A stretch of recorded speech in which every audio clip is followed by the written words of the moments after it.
Color Out of Space by H.P. Lovecraft.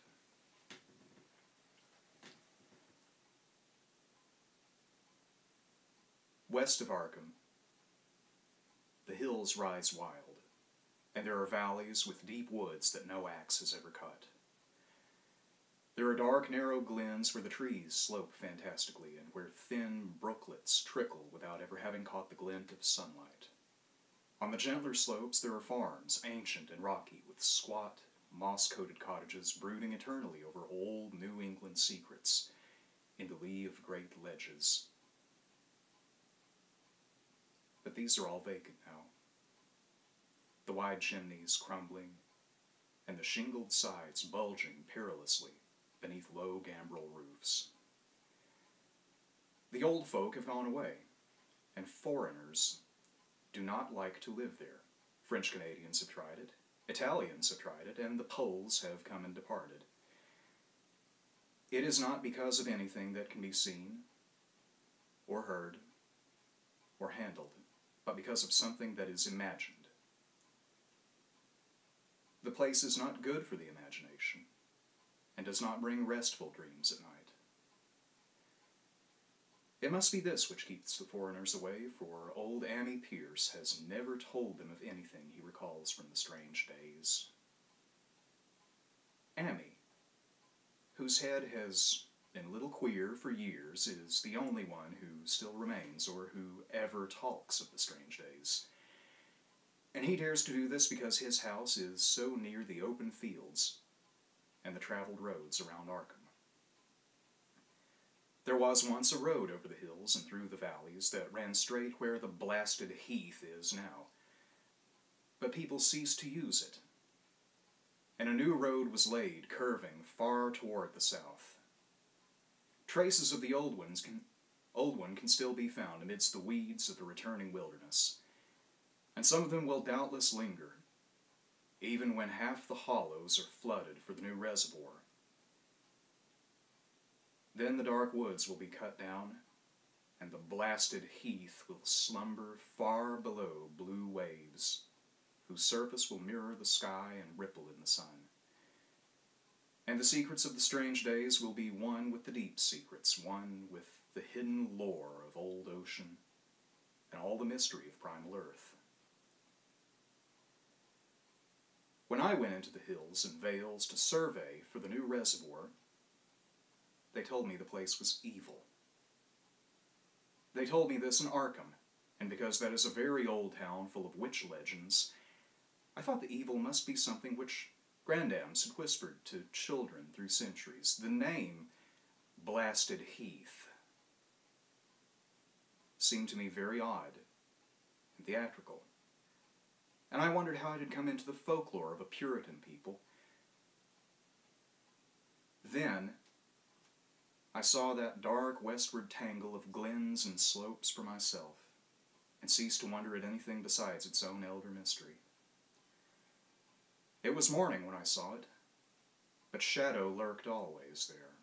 The trees grew too thickly, and their trunks were too big for any healthy New England wood. There was too much silence in the dim alleys between them, and the floor was too soft with the dank moss and mattings of infinite years of decay. In the open spaces, mostly along the line of the old road, there were little hillside farms, sometimes with all the buildings standing, sometimes with only one or two, and sometimes with only a lone chimney or a fast-filling cellar. Weeds and briars ringed, and furtive wild things rustled in the undergrowth. Upon everything was a haze of restlessness and oppression, a touch of the unreal and the grotesque, as if some vital element of perspective or chiaroscuro were awry. I did not wonder that the foreigners would not stay, for this was no region to sleep in. It was too much like a landscape of Salvator Rosa, too much like some forbidden woodcut in a tale of terror. But even all this was not so bad as the blasted heath. I knew it the moment I came upon it at the bottom of a spacious valley, for no other name could fit such a thing, or any other thing fit such a name. It was as if the poet had coined the phrase from having seen this one particular region. It must, I thought as I viewed it, be the outcome of a fire, but why had nothing new ever grown over those 5 acres of gray desolation that sprawled open to the sky like a great spot eaten by acid in the woods and fields? It lay largely to the north of the ancient road line, but encroached a little on the other side. I felt an odd reluctance about approaching, and did so at last only because my business took me through and past it. There was no vegetation of any kind on that broad expanse, but only a fine gray dust or ash, which no wind ever seemed to blow about. The trees near it were sickly and stunted, and many dead trunks stood or lay rotting at the rim. As I walked hurriedly by, I saw the tumbled bricks and stones of an old chimney and cellar on my right, and the yawning black maw of an abandoned well whose stagnant vapors played strange tricks with the hues of the sunlight. Even the long, dark woodland climb beyond seemed welcome in contrast, and I marveled no more at the frightened whispers of Arkham people. There had been no house or ruin near. Even in the old days, the place must have been lonely and remote, and at twilight, dreading to repass that ominous spot, I walked circuitously back to the town by the curving road on the south.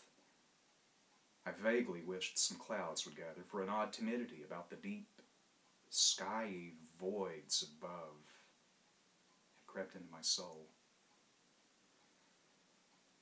In the evening, I asked old people in Arkham about the blasted heath and what was meant by that phrase, strange days, which so many evasively muttered. I could not, however, get any good answers, except that all the mystery was much more recent than I had dreamed. It was not a matter of old legendary at all, but something within the lifetime of those who spoke. It had happened in the 80s, and a family had disappeared or was killed. Speakers would not be exact, and because they all told me to pay no attention to old Ammi Pierce's crazy tales, I sought him out the next morning, having heard that he lived alone in the ancient tottering cottage where the trees first began to get thick. It was a fearsomely archaic place, and had begun to exude the faint miasmal odor which clings about houses that have stood too long. Only with persistent knocking could I rouse the aged man, and when he shuffled timidly to the door, I could tell he was not glad to see me. He was not so feeble as I had expected, but his eyes drooped in a curious way, and his unkempt clothing and white beard made him seem very worn and dismal. Not knowing just how he could be best launched on tales, I feigned a matter of business, told him of my surveying, and asked vague questions about the district. He was far brighter and more educated than I had been led to think, and before I knew it, had grasped quite as much of the subject as any man I had talked with in Arkham. He was not like other rustics I had known in the sections where reservoirs were to be. From him, there were no protests at the miles of old wood and farmland to be blotted out, though perhaps there would have been had not his home laid outside the bounds of the future lake. Relief was all that he showed. Relief at the doom of the ancient, dark valleys through which he had roamed all his life. They were better underwater now. Better underwater since the strange days. And with this opening, his husky voice sank low, while his body leaned forward, and his right forefinger began to point shakily and impressively. It was then that I heard the story, and as the rambling voice scraped and whispered on, I shivered again and again, despite the summer day. Often, I had to recall the speaker from ramblings, piece out scientific points which he knew only by a fading parrot memory of professors' talk, or bridge over gaps where his sense of logic and continuity broke down. When he was done, I did not wonder that his mind had snapped a trifle, or that the folk of Arkham would not speak much of the blasted heath. I hurried back before sunset to my hotel, unwilling to have the stars come out above me in the open, and the next day returned to Boston to give up my position. I could not go into that dim chaos of old forest and slope again, or face another time that gray, blasted heath where the black wall yawned deep beside the tumbled bricks and stones. The reservoir will soon be built now, and all those elder secrets will be safe forever under watery fathoms. But even then, I do not believe I would like to visit that country by night, at least not while the sinister stars are out. And nothing could bribe me to drink the new city water of Arkham. It all began, old Annie said, with the meteorite. Before that time, there had been no wild legends at all since the witch trials, and even then these western woods were not feared half so much as the small island in the Miskatonic, where the devil held court beside a curious stone altar, older than the Indians. These were not haunted woods, and their fantastic dusk was never terrible till the strange days. Then there had come that white noontide cloud, that string of explosions in the air, and that pillar of smoke from the valley, far in the wood. And by night all Arkham had heard of the great rock that fell out of the sky and bedded itself in the ground beside that well at the Nahum Gardner place. That was the house which stood where the blasted heath was to come. The trim white Nahum Gardner house, amidst its fertile gardens and orchards. Nahum had come to town to tell the people about the stone, and had dropped in at Ammi Pierce's on the way. Ammi was 40 then, and all the queer things were fixed very strongly in his mind. He and his wife had gone with 3 professors from Miskatonic University, who hastened out the next morning to see the weird visitor from unknown stellar space, and had wondered why Nahum had called it so large the day before. It had shrunk, Nahum said, as he pointed out the big brownish mound above the ripped earth and charred grass near the archaic well sweep in his front yard. But the wise men answered that stones do not shrink. Its heat lingered persistently, and Nahum declared it glowed faintly in the night. The professors tried it with a geologist's hammer and found it was oddly soft. It was, in truth, so soft as to be almost plastic, and they gouged rather than chipped a specimen to take back to the college for testing. They took it in an old pail borrowed from Nahum's kitchen, for even the small piece refused to grow cool. On the trip back, they stopped at Ammi's to rest, and seemed thoughtful when Mrs. Pierce remarked that the fragment was growing smaller and burning the bottom of the pail. Truly, it was not large, but perhaps they'd taken less than they thought. The day after that, all this was in June of '82, the professors had trooped out again in a great excitement.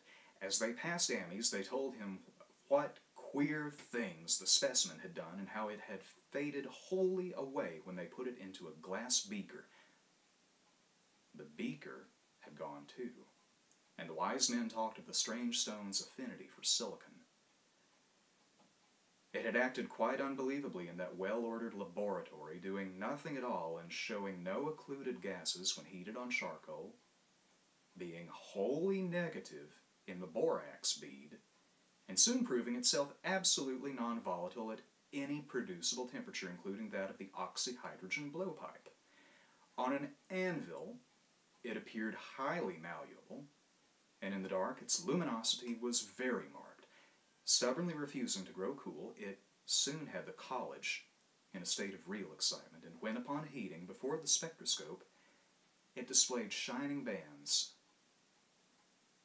unlike any known colors of the normal spectrum. There was much breathless talk of new elements, bizarre optical properties, and other things which puzzled men of science are wont to say when faced by the unknown.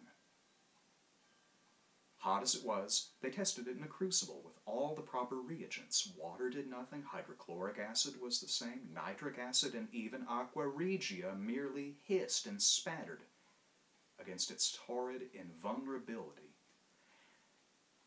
Amy had difficulty in recalling all these things, but recognized some solvents as I mentioned them in the usual order of use. There were ammonia, and caustic soda, alcohol, and ether, nauseous carbon disulfide, and a dozen others, but although the weight grew steadily less as time passed, and the fragments seemed to be slightly cooling, there was no change in the solvents to show that they had attacked the substance at all. It was a metal, though, beyond a doubt. It was magnetic, for one thing, and after its immersion in acid solvents, there seemed to be faint traces of the Wittgenstein figures found on meteoric iron. When the cooling had grown very considerable, the testing was carried in on glass, and it was in a glass beaker that they left all the chips made of the original fragment during the work. The next morning, both chips and beaker were gone, without a trace, and only a charred spot marked the place on the wooden shelf where they had been. All this the professors told Amy as they paused at his door, and once more he went with them to see the stony messenger from the stars, though this time his wife did not accompany him. It had now most certainly shrunk, and even the sober professors could not doubt the truth of what they saw. All around the dwindling brown lump near the well was a vacant space, except where the earth had caved in. And whereas it had been a good 7 feet across the day before, it was now scarcely 5. It was still hot, and the sages studied its surface curiously as they detached another and larger piece with hammer and chisel. They gouged deeply this time, and as they pried away the smaller mass, they saw that the core of the thing was not quite homogeneous. They had uncovered what seemed to be the side of a large colored globule embedded in the substance. The color, which resembled some of the bands in the meteor's strange spectrum, was almost impossible to describe. And it was only by analogy that they called it color at all. Its texture was glossy, and upon tapping it, appeared to promise both brittleness and hollowness. One of the professors gave it a smart blow with a hammer, and it burst with a nervous little pop. Nothing was emitted, and all trace of the thing vanished with the puncturing. It, if left behind, a hollow spherical space about 3 inches across, and all thought it probable that others would be discovered as the enclosing substance wasted away. Conjecture was vain, so after a futile attempt to find additional globules by drilling, The seekers left again with their new specimen, which proved, however, as baffling in the laboratory as its predecessor had been.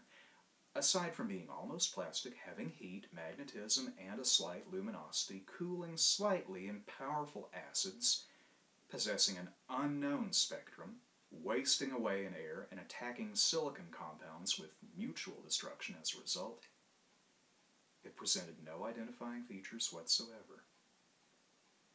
And at the end of the tests, the college scientists were forced to own that they could not place it. It was nothing of this earth, but a piece of the great outside.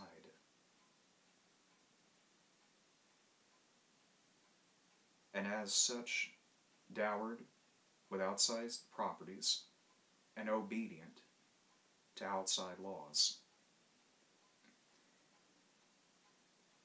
That night there was a thunderstorm, and when the professors went out to Nahum's the next day, they met with a bitter disappointment. The stone, magnetic as it had been, must have had some peculiar electrical property, for it had drawn the lightning, as Nahum said, with a singular persistence, 6 times within an hour. The farmer saw the lightning strike the furrow in the front yard, and when the storm was over, nothing remained but a ragged pit by the ancient well sweep, half choked with caved-in earth. Digging had borne no fruit, and the scientists verified the fact of the utter vanishment. The failure was total, so that nothing was left to go back to the laboratory and test again the disappearing fragment left carefully cased in lead. That fragment lasted a week, at the end of which nothing of value had been learned of it. When it had gone, no residue was left behind, and in time the professors felt scarcely sure they had indeed seen with waking eyes that cryptic vestige of the fathomless gulfs outside, that lone, weird message from other universes and other realms of matter, force, and entity. As was natural, the Arkham papers made much of the incident with its collegiate sponsoring and sent reporters to talk with Nahum Gardner and his family. At least one Boston daily also sent a scribe, and Nahum quickly became a kind of local celebrity. He was a lean, genial person of about 50, living with his wife and 3 sons on that pleasant farmstead in the valley. He and Amy exchanged visits frequently, as did their wives, and Amy had nothing but praise for him after all these years. He seemed slightly proud of the notice his place had attracted, and talked often of the meteorite in the succeeding weeks. That July and August were hot, and Nahum worked hard at his haying in the 10-acre pasture in Chapman's Brook, his rattling wain wearing deep ruts in the shadowy lanes between. That labor tired him more than it had in other years, and he felt that his age was beginning to tell on him. Then fell the time of fruit and harvest. The pears and apples slowly ripened, and Nahum vowed that his orchards were prospering as never before. The fruit was growing to phenomenal size and unwonted gloss, and in such abundance that extra barrels were ordered to handle the future crop. But with the ripening came sore disappointment. For of all that gorgeous array of specious lusciousness, not one single jot was fit to eat. Into the fine flavor of the pears and apples had crept a stealthy bitterness and sickishness, so that even the smallest of bites induced a lasting disgust. It was the same with the melons and tomatoes, and Nahum sadly saw that his entire crop was lost. Quick to connect events, he declared that the meteorite had poisoned the soil, and thanked heaven that most of the other crops were in the upland lot along the road. Winter came early, and was very cold. Amy saw Nahum less often than usual, and observed that he had begun to look worried. The rest of his family, too, seemed to have grown taciturn, and were far from steady in their church-going or their attending at the various social events of the countryside. For this reserve or melancholy, no cause could be found, though all the household confessed now and then to poorer health and a feeling of vague disquiet. Nahum himself gave the most definite statement of anyone when he said that he was disturbed about certain footprints in the snow. They were the usual winter prints of red squirrels, white rabbits, and foxes, but the brooding farmer professed to see something not quite right about their nature and arrangement. He was never specific, but appeared to think that they were not as characteristic of the anatomy and habit of squirrels and rabbits and foxes as they ought to be. Amy listened without interest to this talk until one night when he drove past Nahum's house in his sleigh on the way back from Clark's Corners. There had been a moon, and a rabbit had run across the road, and the leaps of the rabbit were longer than either Amy or his horse liked. The latter, indeed, had almost run away when brought up by a firm rein. Thereafter, Amy gave Nahum's tales more respect and wondered why the gardener dogs seemed so cowed and quivered every morning. They had, it developed, nearly lost the spirit to bark. In February, the McGregor boys from Meadow Hill were out shooting woodchucks, and not far from the Gardner place bagged a very peculiar specimen. The proportions of its body seemed slightly altered in a queer way, impossible to describe, while its face had taken on an expression which no one ever saw in a woodchuck before. The boys were genuinely frightened, and threw the thing away at once, so that only their grotesque tales of it ever reached the people of the countryside. But the shying of the horses near Nahum's house had now become an acknowledged thing, and all the basis for a cycle of whispered legend was fast taking form. People vowed that the snow melted faster around Nahum's than it did anywhere else, and early in March there was an awed discussion in Potter's General Store in Clark's Corners. Stephen Rice had driven past the Gardners in the morning and had noticed the skunk cabbages coming up through the mud by the woods across the road. Never were things of such size seen before, and they had held strange colors that cannot be put into any words. Their shapes were monstrous, and the horses had snorted at an odor which struck Stephen as wholly unprecedented. That afternoon, several persons drove past to see the abnormal growth, and all agreed that plants of that kind ought never to sprout in a healthy world. The bad fruit of the fall before was freely mentioned, and it went from mouth to mouth that there was poison in Nahum's ground. Of course it was the meteorite. And remembering how strange the men from the college had found that stone to be, several farmers spoke about the matter to him. One day they paid Nahum a visit, but having no love of wild tales and folklore, were very conservative in what they inferred. The plants were certainly odd, but all skunk cabbages are more or less odd in shape and odor and hue. Perhaps some mineral element from the stone had entered the soil, but it would soon be washed away. And as for the footprints and frightened horses, of course this was mere country talk, with which such a phenomena as the aerolite would be certain to start. There was really nothing for serious men to do in cases of wild gossip, for superstitious rustics will say and believe anything. And so, through the strange days, the professors stayed away in contempt. Only one of them, when given 2 files of dust for analysis in a police job over a year and a half later, recalled that the queer color of the skunk cabbage had been very like one of the anomalous bands of light shown by the meteor fragment in the college spectroscope, and like the brittle globule found embedded in the stone from the abyss. The samples in this analysis case gave the same odd bands at first, though later they lost the property. The trees budded prematurely around Nahum's, and at night they swayed ominously in the wind. Nahum's second son, Thaddeus, a lad of 15, swore that they swayed also where there was no wind, but even the gossips would not credit this. Certainly, however, restlessness was in the air. The entire Gardner family developed the habit of stealthy listening, though not for any sound which they could consciously name.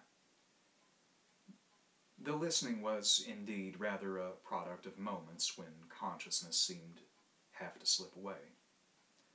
Unfortunately, such moments increased week by week till it became common speech that something was wrong with Nahum's folks. When the early saxifrage came out, it had another strange color, not quite like that of the skunk cabbage, but plainly related and equally unknown to anyone who saw it. Nahum took some blossoms to Arkham and showed them to the editor of the Gazette, but that dignitary did no more than write a humorous article about them in which the dark fears of rustics were held up to polite ridicule. It was a mistake of Nahum's to tell a stolid city man about the way the great, overgrown mourning cloak butterflies behaved in connection with these saxifrages. April brought a kind of madness to the country folk, and began that disuse of the road past Nahum's which led to its ultimate abandonment. It was the vegetation. All the orchard trees blossomed forth in strange colors, and through the stony soil of the yard and adjacent pasturage, there sprang up a bizarre growth which only a botanist could connect with the proper flora of the region. No sane, wholesome colors were anywhere to be seen except in the green grass and leafage, but everywhere those hectic and prismatic variants of some diseased, underlying primary tone without a place among the known tints of earth. The Dutchman's breeches became a thing of sinister menace, and the bloodroots grew insolent in their chromatic perversion. Ammi and the gardeners thought that most of the colors had a sort of haunting familiarity, and decided that they reminded one of the brittle globule in the meteor. Nahum plowed and sowed the 10-acre pasture in the upland lot, but did nothing with the land around the house. He knew it would be of no use, and hoped that the summer's strange growths would draw all the poison from the soil. He was prepared for almost anything now, and had grown used to the sense of something near him, waiting to be heard. The shunning of his house by neighbors told on him, of course, but it told on his wife more. The boys were better off being at school each day, but they could not help being frightened by the gossip. Thaddeus, an especially sensitive youth, suffered the most. In May, the insects came, and Nahum's place became a nightmare, buzzing and crawling. Most of the creatures seemed not quite usual in their aspects and motions, and their nocturnal habits contradicted all former experience. The gardeners took to watching at night, watching in all directions at random for something. They could not tell what. It was then that they all owned that Thaddeus had been right about the trees. Mrs. Gardner was the next to see it from the window as she watched the swollen boughs of a maple against the moonlit sky. The boughs surely moved, and there was no wind. It must be the sap. Strangeness had come into everything growing now, yet it was none of Nahum's family at all who made the next discovery. Familiarity had dulled them, and what they could not see was glimpsed by a timid wood-mill salesman from Bolton who drove by one night in ignorance of the country legends. What he told in Arkham was given a short paragraph in the Gazette, and it was there that all farmers, Nahum included, saw it first. The night had been dark, and the buggy lamps faint, but around the farm in the valley, which everyone knew from the account must be Nahum's, the darkness had been less thick. A dim, though distinct, luminosity seemed to inhere in all the vegetation, grass, leaves, and blossoms alike, while at one moment a detached piece of the phosphorescence appeared to stir furtively in the yard, near the barn. The grass had so far seemed untouched, and the cows were freely pastured in the lot near the house, but toward the end of May, the milk began to be bad. Then Nahum had the cows driven to the uplands, after which the troubles ceased. Not long after this, the change in grass and leaves became apparent to the eye. All the verdure was going gray and was developing a highly singular quality of brittleness. Amy was now the only person who ever visited the place, and his visits were becoming fewer and fewer. When school closed, the gardeners were virtually cut off from the world and sometimes let Amy do their errands in town.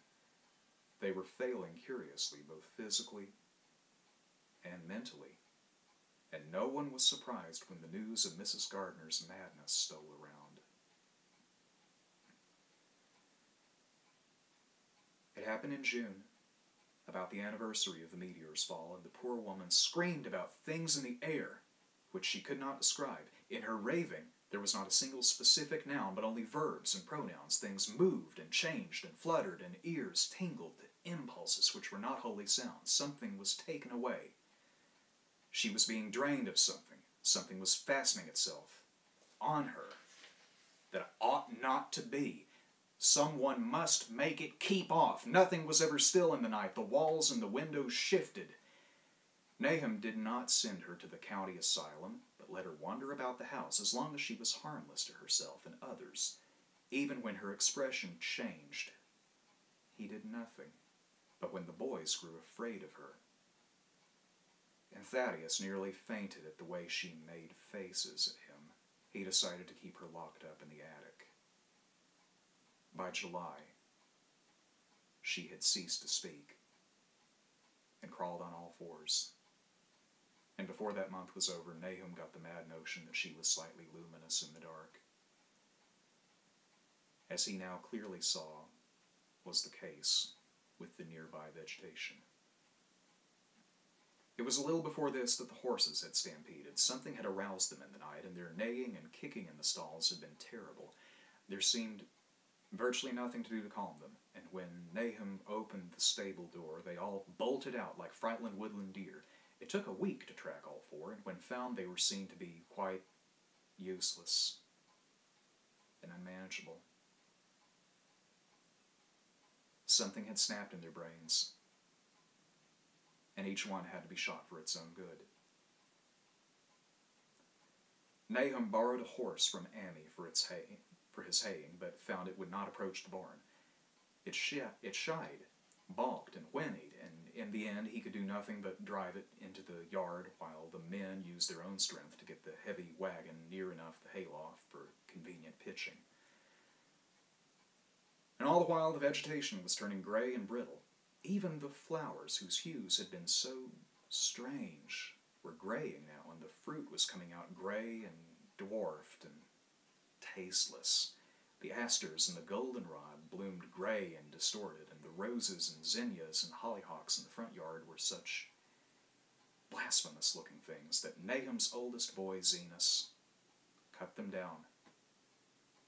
The strangely puffed insects died about that time, even the bees that had left their hives and taken to the woods. By September, all the vegetation was fast crumbling to a grayish powder, and Nahum feared that the trees would die before the poison was out of the soil. His wife now had spells of terrific screaming, and he and the boys were in a constant state of nervous tension. They shunned people now, and when school opened, The boys did not go, but it was Ammi on one of his rare visits who first realized that the well water was no longer good. It had an evil taste that was not exactly fetid nor exactly salty.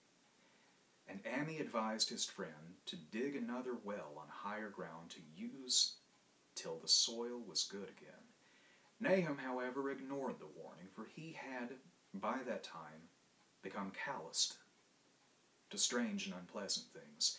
He and the boys continued to use the tainted supply, drinking it as listlessly and mechanically as they ate their meager and ill-cooked meals and did their thankless and monotonous chores through the aimless days. There was something of stolid resignation about them all, as if they walked half in another world between lines of nameless guards to a certain and familiar doom. Thaddeus went mad in September after a visit to the well.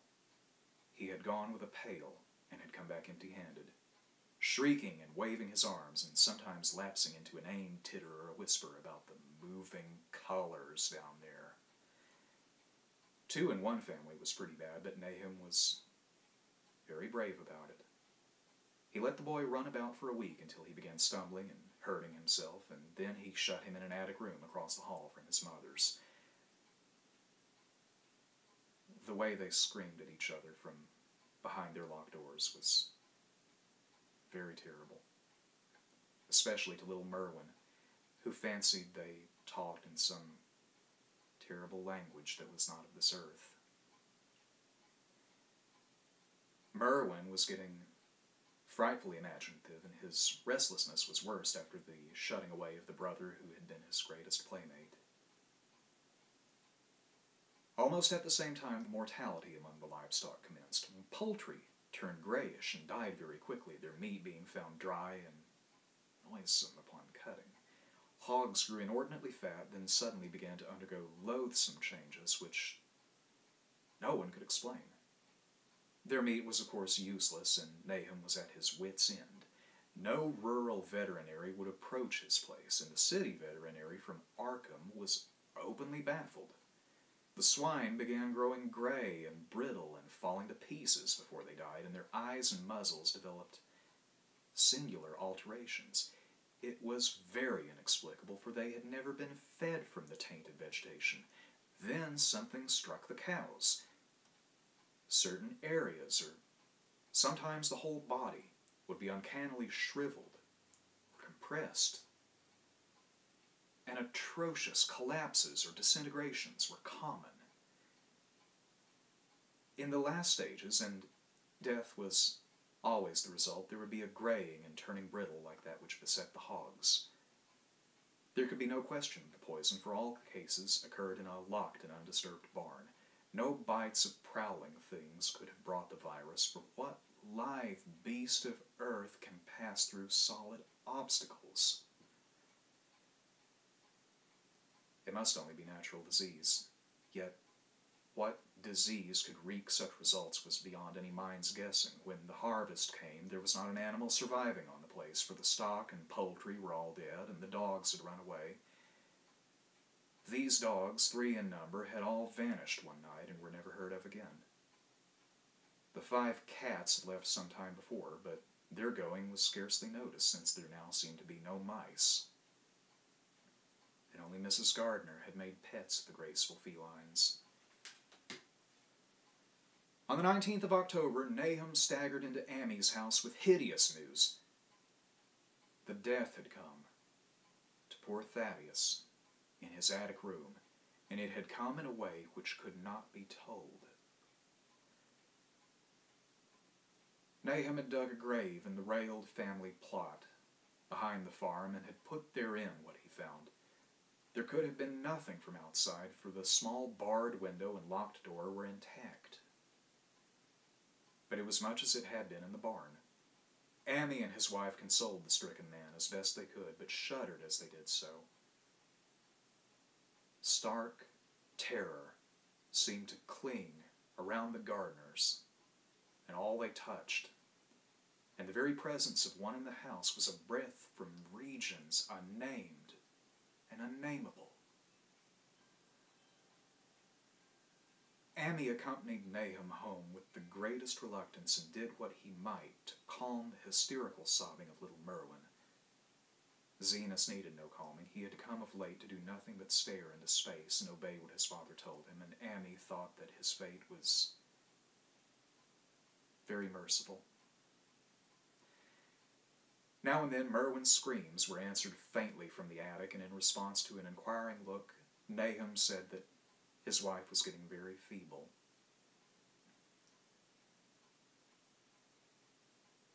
When night approached, Amy managed to get away, for not even friendship could make him stay in that spot where the faint glow of the vegetation began, and the trees may or may not have swayed without wind.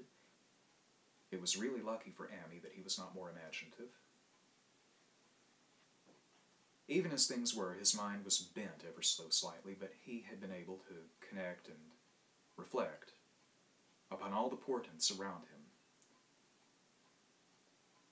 He must have turned into a total maniac. In the twilight, he hastened home, the screams of the madwoman and the nervous child ringing horribly in his ears. 3 days later, Nahum lurched into Amy's kitchen in the early morning, and in the absence of his host, stammered out a desperate tale once more, while Mrs. Pierce listened in a clutching fright. It was little Merwin this time. He was gone. He had gone out late at night with a lantern and a pail for water and had never come back. He'd been going to pieces for days and hardly knew what he was about, screamed at everything.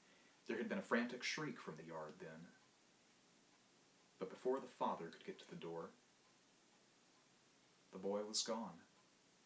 There was no glow from the lantern he had taken, and of the child himself, no trace.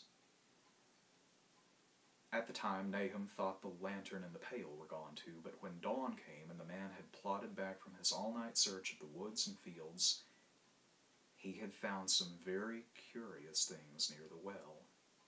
There was a crushed and apparently somewhat melted mass of iron, which had certainly been the lantern, while a bent bale and twisted iron hoops beside it, both half fused, seemed to hint at the remains of the pail. That was all.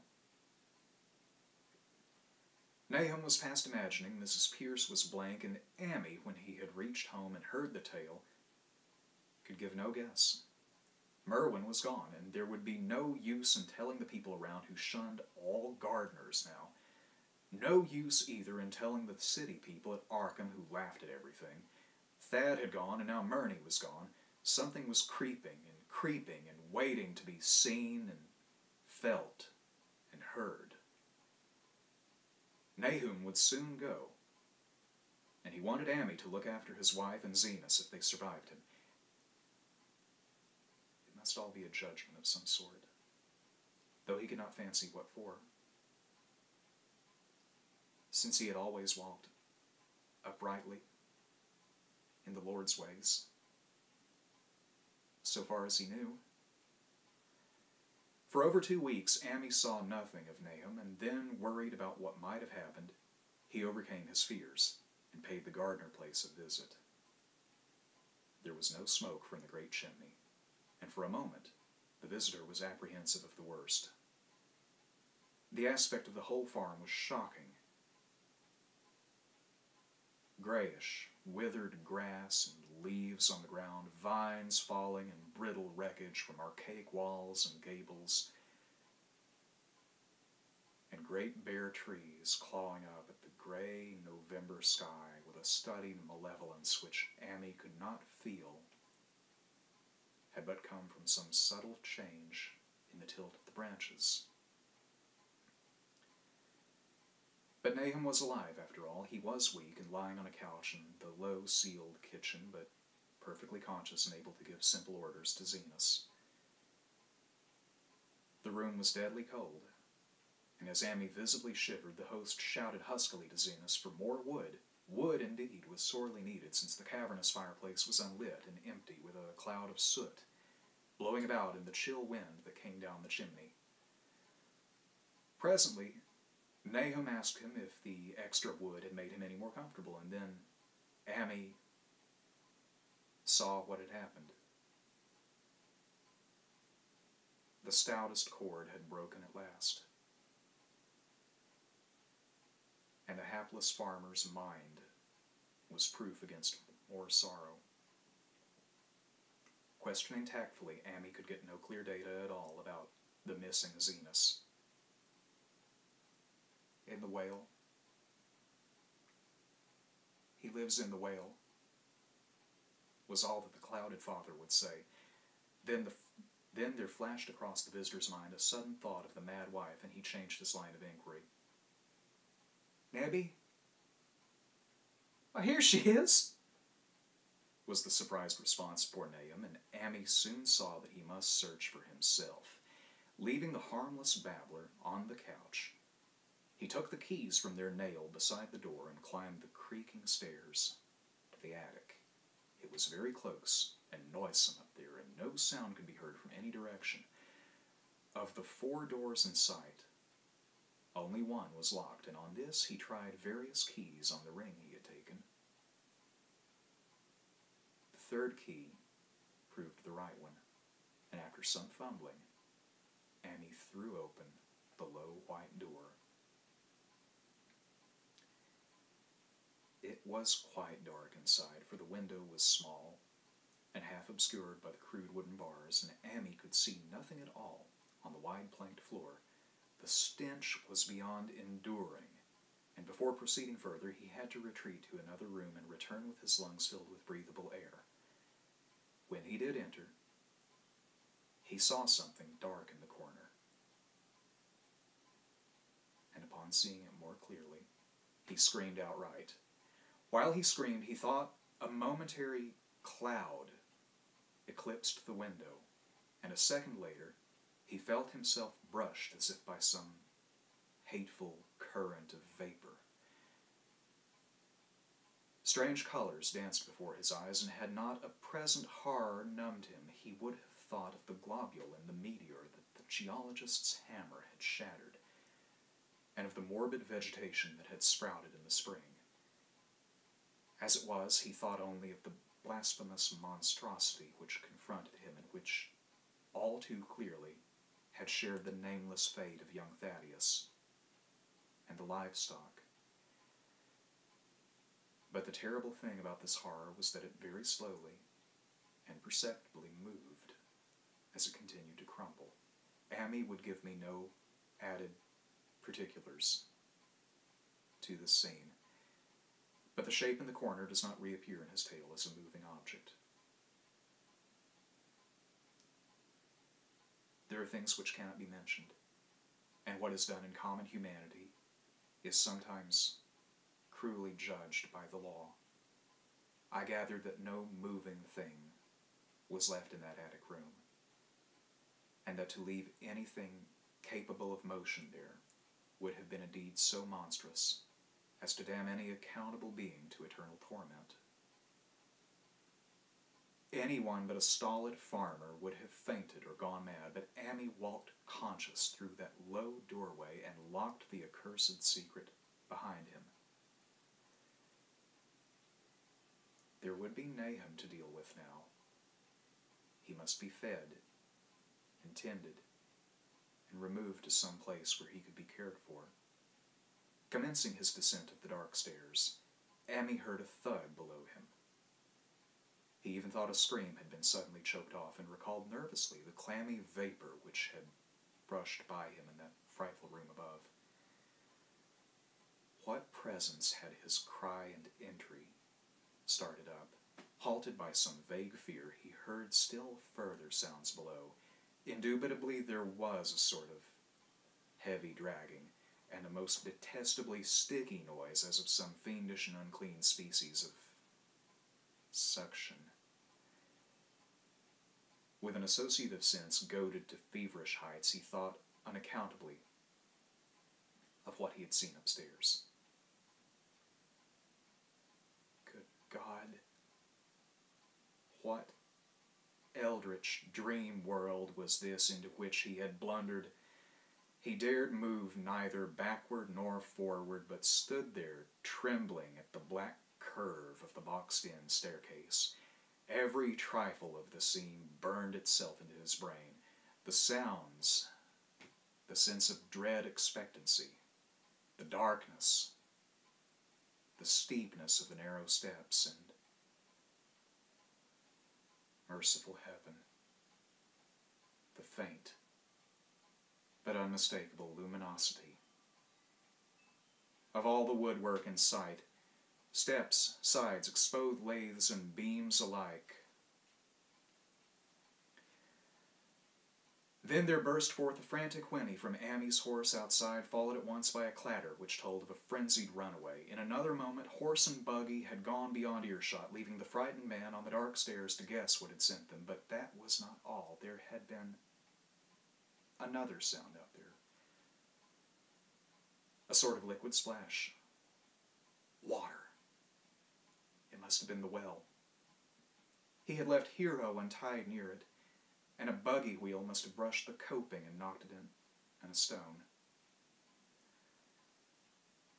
And still, the pale phosphorescence glowed in that detestably ancient woodwork. God, how old the house was, most of it built before 1670, and the gambrel roof no later than 1730. A feeble scratching on the floor downstairs now sounded distinctly, and Amy's grip tightened on a heavy stick he had picked up in the attic for some purpose. Slowly nerving himself, he finished his descent and walked boldly toward the kitchen. But he did not complete the walk, because what he saw was no longer there.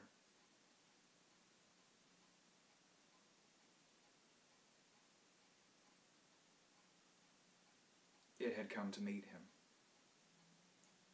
and it was still alive after a fashion. Whether it had crawled or whether it had been dragged by any external force, Amy could not say, but the death had been at it. Everything had happened in the last half hour, but collapse, graying, and disintegration were already far advanced. There was a horrible brittleness, and dry fragments were scaling off. Amy could not touch it, but looked horrifiedly into the distorted parody that had been a face. What was it, Nahum? What was it? He whispered, and the cleft, bulging lips were just able to crack out a final answer. Nothing. Nothing. Color. Burns. Cold and wet, but it burns. It lived in the well. I seen it. A kind of smoke. Just like the flowers last spring. The well shone at night. Thad, Murney, and Zenas, everything alive, sucking the life out of everything. And that stone, it must have come in that stone, poisoned the whole place. Don't know what it wants. That round thing them men from the college dug out in the stone, they smashed it. It was the same color. Just the same, like the flowers and plants. Must have been more of them. Seeds. Seeds. They growed. I seen it the first time this week. Must have gotten strong on Zenas. He was a big boy, full of life. It beats down your mind. And then gets you. Burns you up. And the well water, you was right about that. Evil water. Zenas never come back from the well. Can't get away. Draws you. You know something's coming. But ain't no use. I seen it time and again since Zenas was took. Where's Nabby, Amy? My head's no good. Don't know how long since I fed her. It'll get her if we ain't careful. Just a color. Her face is getting to have that color sometimes toward night. And it burns. And sucks. It come from some place where things ain't as they is here. One of them professors said so. He was right. Look out, Amy. It'll do something more. Sucks the life out. But that was all. That which spoke could speak no more because it had completely caved in. Amy laid a red-checked tablecloth over what was left and reeled out the back door into the fields. He climbed the slope to the 10-acre pasture and stumbled home by the north road in the woods. He could not pass that well from which his horse had run away. He had looked at it through the window and had seen that no stone was missing from the rim. Then the lurching buggy had not dislodged anything after all. The splash had been something else, something which went into the well after it had done with poor Nahum. When Amy reached his house, the horse and buggy had arrived before him and thrown his wife into fits of anxiety. Reassuring her without explanations, he set out at once for Arkham and notified the authorities that the Gardner family was no more. He indulged in no details, but merely told of the deaths of Nahum and Nabby, that of Thaddeus already being known, and mentioned that the cause seemed to be the same strange ailment which had killed the livestock. He also stated that Merwin and Zenas had disappeared. There was considerable questioning at the police station, and in the end, Amy was compelled to take 3 officers to the Gardner farm, together with the coroner, the medical examiner, and the veterinary who had treated the diseased animals. He went very much against his will, for of the afternoon was advancing, and he feared that the fall of night over that accursed place, but it was some comfort to have so many people with him. The 6 men drove out in a Democrat wagon, following Amy's buggy, and arrived at the pest-ridden farmhouse about 4 o'clock. Used as the officers were to gruesome experiences, not one remained unmoved at what was found in the attic and under the red-checked tablecloth on the floor below. The whole aspect of the farm, with its grey desolation, was terrible enough, but those 2 crumbling objects were beyond all bounds. No one could look long at them, and even the medical examiner admitted that there was very little to examine. Specimens could be analyzed, of course, so he busied himself in obtaining them, and here it develops that a very puzzling aftermath occurred at the college laboratory, where 2 files of dust were finally taken. Under the spectroscope, both samples gave off an unknown spectrum, in which many of the baffling bands were precisely like those which the strange meteor had yielded the previous year. The property of emitting this spectrum vanished in a month, the dust thereafter consisting mainly of alkalines, phosphates, and carbonates. Amy would not have told the men about the well if he had thought that they meant to do anything then and there. It was getting towards sunset, and he was anxious to be away. But he could not help glancing nervously at the stony curb by the great sweep, and when a detective questioned him, he admitted that Nahum had feared something down there, so much that he had never even thought of searching it for Merwin or Zenas. After that, nothing would do but that they empty and explore the well immediately, so Amy had to wait, trembling, while pail after pail of rank water was hauled up and splashed on the soaking ground outside. The men sniffed in disgust at the fluid, and toward the last held their noses against the fetor they would be uncovering. It was not so long a job as they feared it would be, since the water was phenomenally low. There is no need to speak too exactly of what they found. Merwin and Zenas were both in there, in part, though the vestiges were mainly skeletal. There were also a small deer and a large dog in about the same state, and a number of bones of Smaller animals, the ooze and slime at the bottom seemed inexplicably porous and bubbling. And a man who descended on handholds with a long pole found he could sink the wooden shaft to any depth in the mud in the floor without meeting any solid obstruction. Twilight had now fallen, and lanterns were brought from the house. Then, when it was seen that nothing further could be gained from the well, everyone went indoors and conferred in the ancient sitting room, while the intermittent light of a spectral half-moon played wanly on the gray desolation outside. The men were frankly nonplussed by the entire case and could find no convincing common element to link the strange vegetable conditions, the unknown disease of livestock and men, and the unaccountable deaths of Merwin and Zenas in the tainted well. They had heard the common country talk, it is true, but could not believe that anything contrary to natural law had occurred. No doubt the meteor had poisoned the soil, but the illness of persons and animals who had eaten nothing grown in that soil was another matter. Was it the well water? Very possibly. It might be a good idea to analyze it. But what particular madness could have made both boys jump into the well? Their deeds were so similar, and the fragments showed that they had both suffered from the gray, brittle death. Why was everything so gray and brittle? It was the coroner, seated near a window overlooking the yard, who first noticed the glow about the well.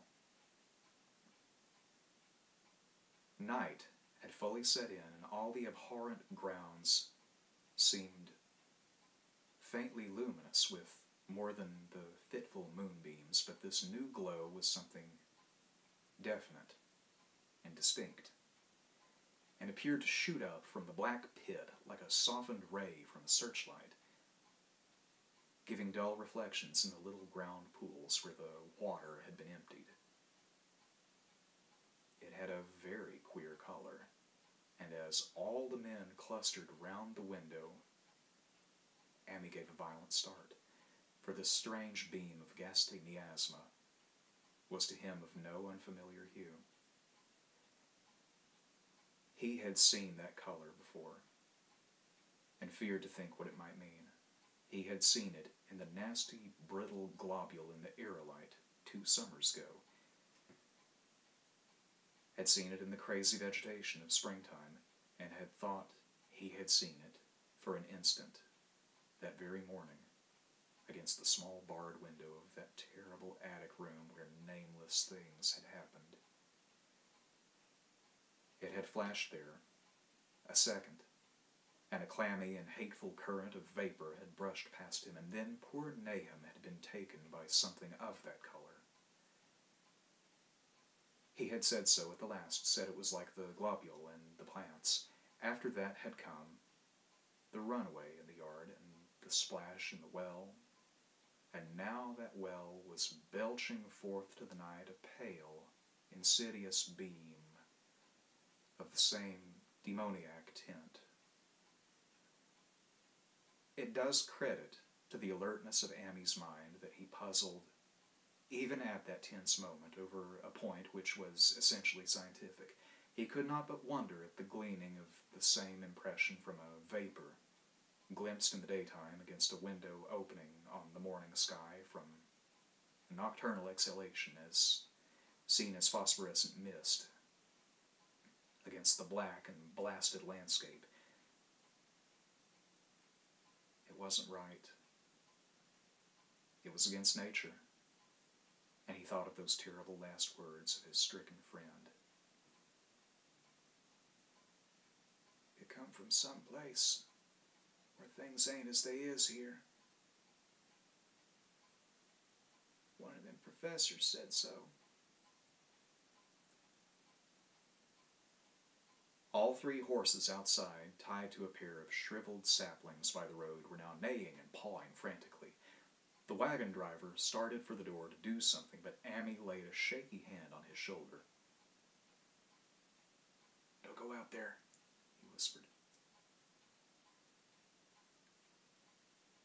There's more to this now. What we know, Nahum said something lived in the well that sucks your life out. He said it must be some growed from a round ball, just like one we all seen in the meteor stone that fell a year ago in June. Sucks and burns, he said, and it's just a cloud of color, like that light out there now, that you can hardly see and can't tell what it is. Nahum thought it feeds on everything living and gets stronger all the time. He said he's seen it this last week. It must be something from way off in the sky, like the men from the college last year says the meteor stone was. The way it's made and the way it works ain't like no way of God's world. It's something from beyond. So the men paused indecisively as the light from the well grew stronger and the hitched horses pawed and whinnied in increasing frenzy. It was truly an awful moment, with terror in that ancient and accursed house itself. 4 monstrous sets of fragments, 2 from the house and 2 from the well, in the woodshed behind, and that shaft of unknown and unholy iridescence from the slimy depths in the front.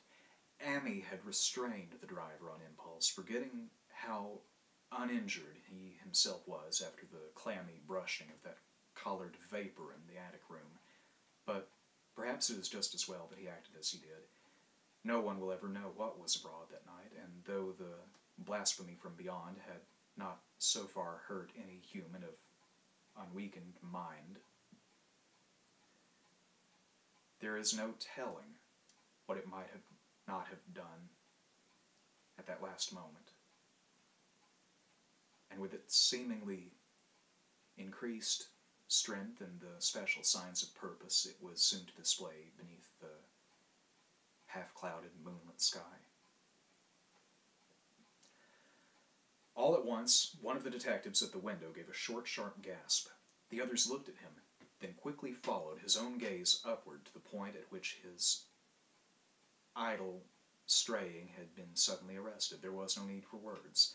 What had been disputed in country gossip was disputable no longer.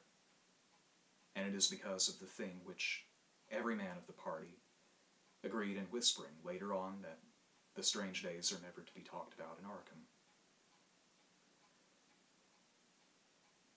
It is necessary to premise that there was no wind at the hour of the evening. One did arise not long afterward, but there was absolutely none then. Even the dry tips of the lingering hedge mustard, gray and blighted, and the fringe on the roof of the standing Democrat wagon were unstirred. And yet, amid that tense, godless calm, the high, bare boughs of all the trees in the yard were moving. They were twitching, morbidly and spasmodically, clawing in convulsive and epileptic madness at the moonlit clouds, scratching impotently in the noxious air as if jerked by some alien and bodiless line of linkage, with subterranean horrors writhing and struggling below the black roots. Not a man breathed for several seconds.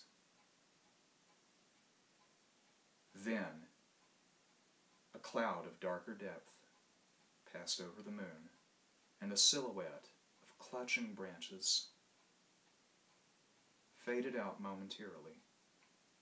At this, there was a general cry, muffled with awe, but husky and almost identical from every throat. For the terror had not faded with the silhouette, but in a fearsome instant of deeper darkness, the watchers saw, wriggling at that treetop height,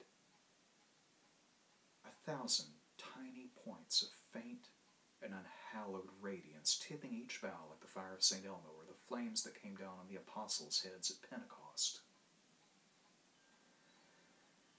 It was a monstrous constellation of unnatural light, like a glutted swarm of corpse-fed fireflies dancing hellish sarabands over an accursed marsh. And its color was that same nameless intrusion which Amy had come to recognize and dread. All the while, the shaft of phosphorescence from the well was getting brighter and brighter, bringing to the minds of the huddled men a sense of doom, an abnormality, which far outraced any image their conscious minds could form. It was no longer shining out. It was pouring out. And as the shapeless stream of unplaceable color left the well, it seemed to flow directly into the sky.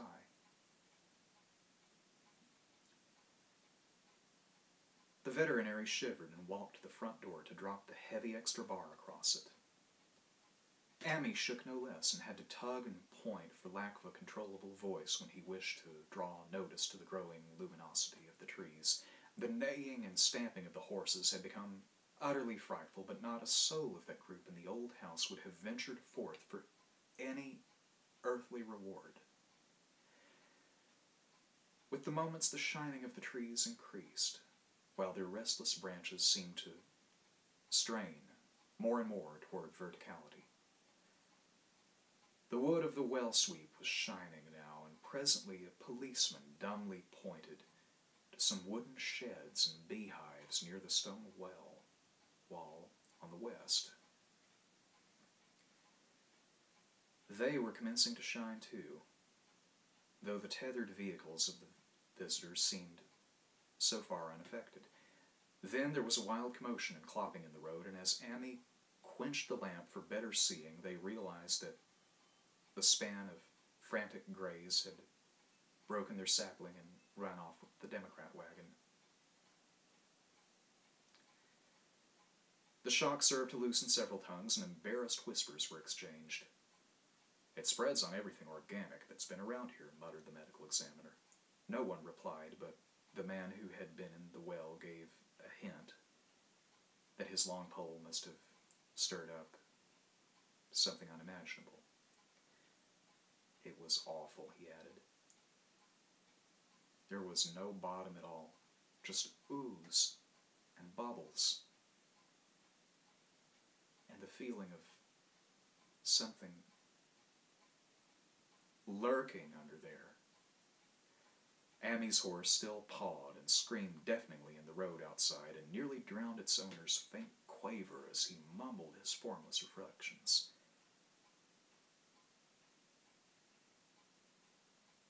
It come from that stone. It growed down there. It got everything living. It fed itself on 'em. Mind and body. Thad and Murney. Zenas and Nabby. Nahum was the last. They all drunk the water. Got strong on 'em. It come from beyond. Things ain't like they be here. Now it's going home.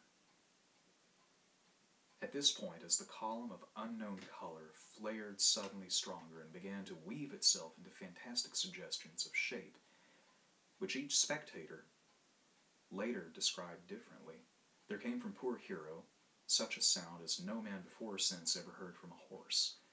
Every person in that low-pitched sitting room stopped his ears, and Amy turned away from the window in horror and nausea. Words could not convey it. When Amy looked out again, the hapless beast lay huddled, inert, on the moonlit ground between the splintered shafts of the buggy. That was the last of Hero, till they buried him next day. But the present was no time to mourn, for almost at this instant a detective silently called attention to something terrible in that very room with him. In the absence of the lamplight, it was clear that a faint phosphorescence had begun to pervade the entire apartment. It glowed on the broad planked floor and the fragment of rag carpet, and shimmered over the sashes of the small paned windows. It ran up and down the exposed corner posts, coruscated about the shelf and mantel, and infected the very doors and furniture. Each minute saw it strengthen, and at last it was very plain that healthy, living things must leave the house. Amy showed them the back door, and the path up through the fields to the 10-acre pasture. They walked and stumbled as in a dream, and did not dare look back till they were far away on the high ground. They were glad of the path, for they could not have gone the front way by the well. It was bad enough passing the glowing barn and sheds and those shining orchard trees with the gnarled, fiendish contours, but thank heaven the branches did their worst twisting high up. The moon went under some very black clouds as they crossed the rustic bridge over Chapman's Brook, and it was blind groping from there to the open meadows. When they looked back toward the valley and the distant Gardner place at the bottom, they saw a fearsome sight. All the farm was shining with the hideous, unknown blend of color.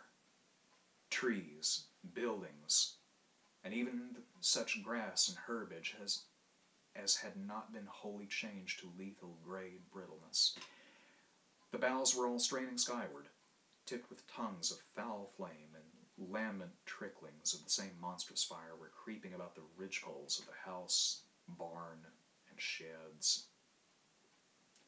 It was a scene from a vision of Fuseli, and over all the rest reigned that riot of luminous amorphousness, that alien and undimensioned rainbow of cryptic poison from the well, seething, feeling, lapping, reaching, scintillating, straining, and malignly bubbling in its cosmic and unrecognizable chromaticism.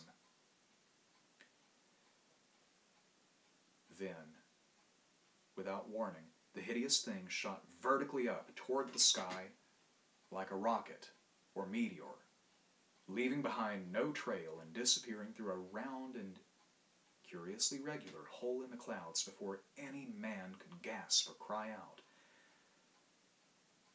No watcher can ever forget that sight, and Amy stared blankly at the stars of Cygnus, Deneb, twinkling above the others where the unknown color had melted into the Milky Way. But his gaze was the next moment called swiftly to earth by the crackling in the valley. It was just that, only a wooden ripping and crackling, not an explosion as so many of the party vowed. Yet the outcome was the same, for in one feverish kaleidoscopic instant there burst up from that doomed and accursed farm a gleamingly eruptive cataclysm of unnatural sparks and substance, blurring the glance of the few who saw it and sending forth to the zenith a bombarding cloudburst of such colored and fantastic fragments as our universe must needs disown. Through quickly reclosing vapors, they followed the great morbidity that had vanished, and in another second they had vanished too. Behind and below was only a darkness to which the men dared not return, and all about was a mounting wind which seemed to sweep down in black, frore gusts from interstellar space. It shrieked and howled and lashed the fields and distorted woods in a mad, cosmic frenzy, till soon the trembling party realized it would be no use waiting for the moon to show what was left down there at Nahum's. Too awed even to hint theories, the 7 shaking men trudged back toward Arkham by the North Road. Ammi was worse than his fellows and begged them to see him inside his own kitchen instead of keeping straight on to town. He did not wish to cross the nighted, wind-whipped woods alone to his home on the main road, for he had an added shock that the others were spared, and was crushed forever with a brooding fear he dared not even mention for many years to come. As the rest of the watchers on that tempestuous hill had stolidly set their faces toward the road, Ammi had looked back an instant at the shadowed valley of desolation so lately sheltering his ill-starred friend. And from that stricken, faraway spot, he had seen something feebly rise, only to sink down again upon that place from which the great, shapeless horror had shot up into the sky.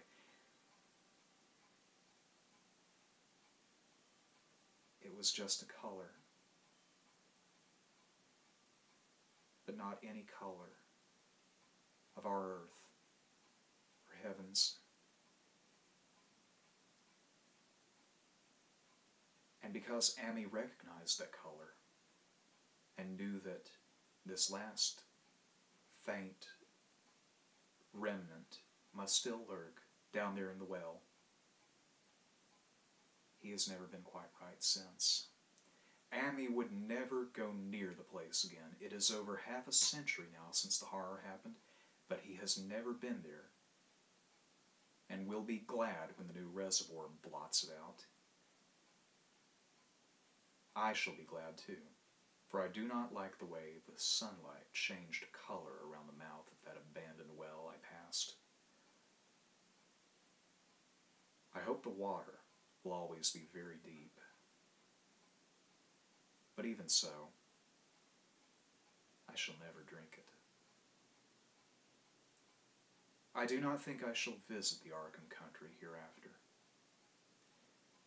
3 of the men who had been with Ammi returned the next morning to see the ruins by daylight, but there were not any real ruins. Only the bricks of the chimney, the stones of the cellar, some mineral and metallic litter here and there, and the rim of that nefandous well. Save for Ammi's dead horse, which they towed away and buried, and the buggy, which they shortly returned to him, everything that had ever been living had gone. 5 eldritch acres of dusty gray desert remained, nor has anything ever growed there since. To this day, it sprawls open to the sky, like a great spot eaten by acid in the woods and fields, and the few who have ever dared glimpse it, in spite of the rural tales, have named it the Blasted Heath. The rural tales are queer. They might be even queerer if city men and college chemists could be interested enough to analyze the water from that disused well or the gray dust that no wind seems ever to disperse. Botanists, too, ought to study the stunted flora on the borders of that spot, for they might shed light on the country notion that the blight is spreading, little by little, perhaps an inch a year. People say the color of the neighboring herbage is not quite right in the spring, and that wild things leave queer prints in the light winter snow. Snow never seems quite so heavy on the Blasted Heath as it is elsewhere.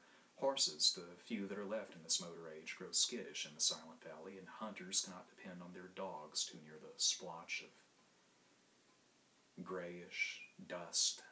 They say the mental influences are very bad, too. Numbers went queer in the years after Nahum's taking, and always they lacked the power to get away. Then the stronger-minded folk all left the region, and only the foreigners tried to live in the crumbling old homesteads.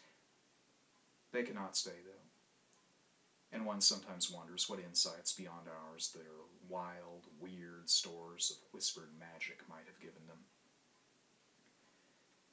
Their dreams at night, they protest, are very horrible in that grotesque country. And surely the very look of the dark realm is enough to stir a morbid fancy. No traveler has ever escaped a sense of strangeness in those deep ravines, and artists shiver as they paint thick woods whose mystery is as much of the spirit as of the eye. I myself am curious about the sensation I derived from my one lone walk before Ammi told me his tale. When twilight came, I had vaguely wished some clouds would gather, for an odd timidity about the deep skyey voids above had crept into my soul.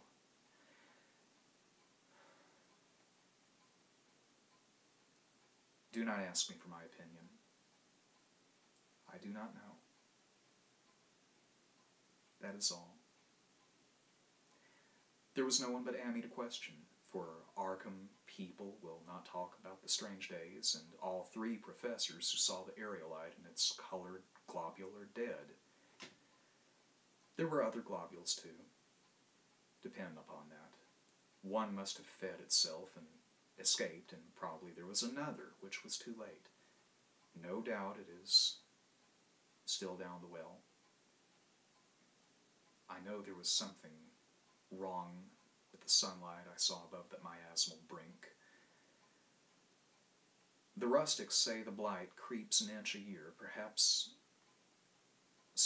there is a kind of growth or nourishment even now.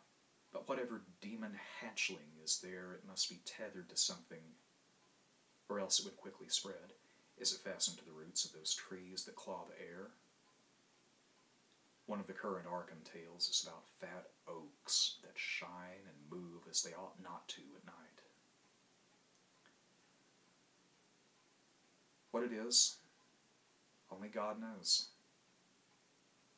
In terms of matter, I suppose the thing Ammi described would be called a gas, but this gas obeyed laws that are not of our cosmos. This was no fruit of such worlds and suns as shine on the telescopes and photographic plates of our observatories. This was no breath from the skies whose motions and dimensions our astronomers measure or deem too vast to measure. It was just a color out of space, a frightful messenger from unformed realms of infinity, beyond all nature as we know it, from realms whose mere existence stuns the brain and numbs us with the black extracosmic gulfs it throws open before our frenzied eyes.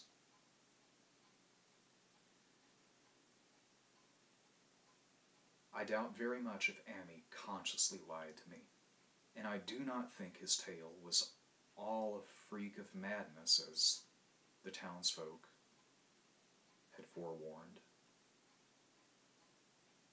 Something terrible came to the hills and valleys on that meteor, and something terrible, though I know not in what proportion, still remains. I shall be glad to see the water come. Meanwhile, I hope nothing will happen to Ammi. He saw so much of the thing, and its influence was so insidious. Why has he never been able to move away? How clearly he recalled those dying words of Nahum's. I can't get away. Drasha, you know something's coming. Tain't no use. Ammi is such a good old man. When the reservoir gang gets to work, I must write the chief engineer to keep a sharp watch on him. I would hate to think of him as the gray, twisted,